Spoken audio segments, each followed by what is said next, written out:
According to Phil Collins, in learning, you will teach, and in teaching, you will learn. While learning is an innate skill that comes to us naturally right from infancy, teaching is not. Teaching is a challenge. Teaching is a responsibility. Teaching is tasking. Teaching is blissful. Teaching requires a cascade of skill sets. Some people find it easy to share their knowledge with others, some do not. Regardless of the ease, teaching is a profession, a deliberate activity, a noble one that is guided by ethics, principles, and schema.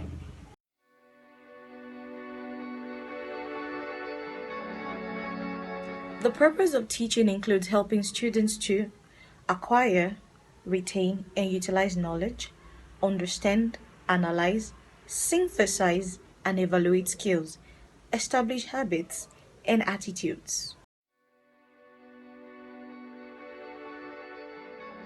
Teaching does involve multifaceted activities towards achieving a goal, which is to impart knowledge in the students. More effectiveness and efficiency can, however, be achieved with a set of principles. 1. Acquiring relevant knowledge about the class. Although it may be impossible for a teacher to individually know the characteristics of each student in the class, especially in large classes, a teacher should, however, endeavor to have a clear view of the average characteristics of the students in the class. Students' cultural backgrounds, disciplinary backgrounds, and prior knowledge are indices to be duly studied towards course designing and execution. Number 2, aligning the components of teaching, that is, the learning objective, assessments, and instructional activities. Teaching is more effective when a clear set of learning objectives, that is, the knowledge and skills that we expect students to demonstrate by the end of a subject, is articulated.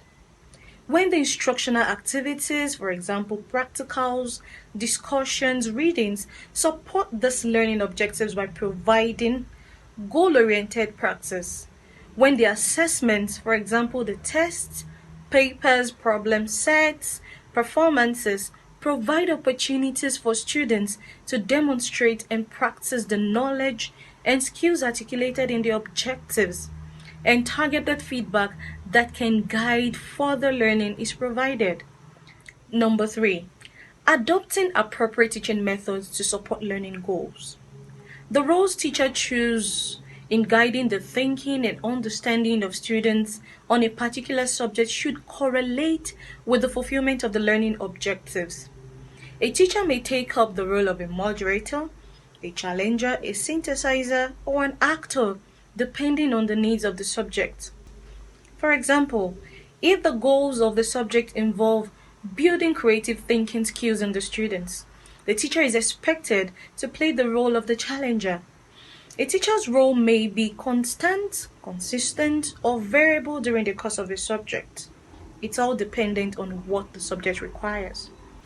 And 4, allowing refining of courses through reflection and feedbacks.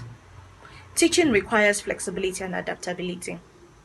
Teachers need to continually reflect on teaching methods and outcomes and be ready to make changes when necessary and appropriate. For example, if the student population changes, or there are emerging topics in the subjects, or students' performances decline, such reflection can bring modifications to learning objectives, content, structure, format of a subject, or teaching methods. Building a relationship with students is indeed crucial in teaching. In order not to cross the line, teaching is guided by ethics, aimed to ensure that healthy working relationships are formed. Teaching ethics include 1. Teachers must demonstrate integrity, impartiality, and ethical behavior in the classroom and in their conduct with parents and co-workers. 2. Teachers must model strong character traits such as perseverance, honesty, respect, lawfulness, fairness, responsibility, and unity. As a teacher, you must treat every student with kindness, equality, and respect without showing favoritism, prejudice, or partiality. 3. Teachers must ensure that the classroom promotes safety, security, and acceptance, and always avoid any form of hostility, bullying, dishonesty, or offensive conduct. 4. Teachers must not take advantage of their positions in any way. 5. Teachers should not push their personal beliefs on students. 6.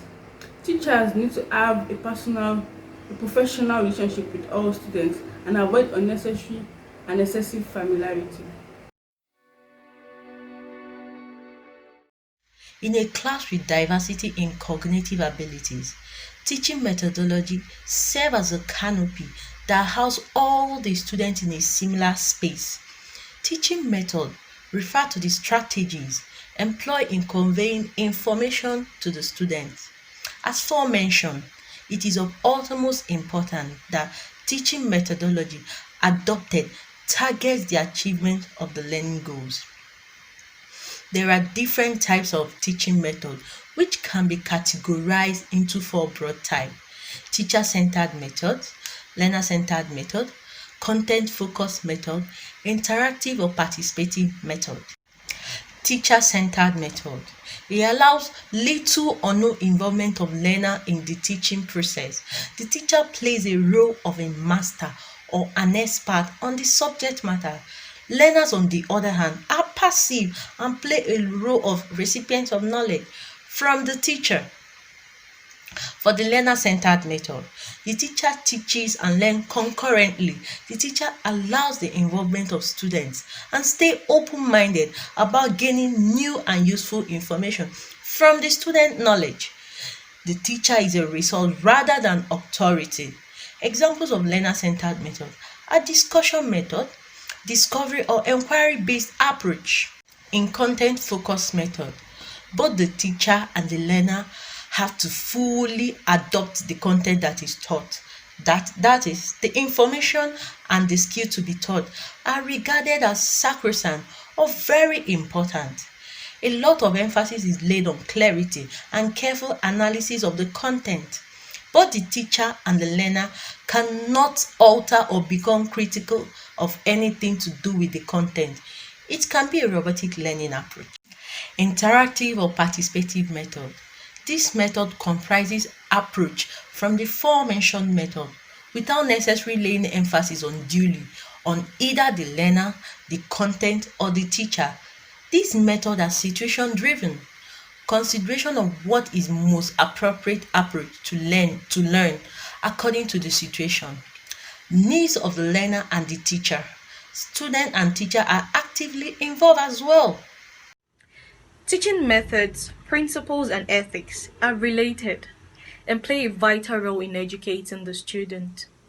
Where the right policies are in place, teachers observe appropriate ethics, and learning favorable teaching methods are applied. Consequently, effective learning is guaranteed and also made fun. The role of teachers in the education system cannot be overemphasized. Teaching and learning efficiency are interdependent. Therefore, you would agree with us that an effective teacher will be keen on effective teaching that will foster effective learning. Teaching Teaching is is a a noble noble call. call. Let's answer it.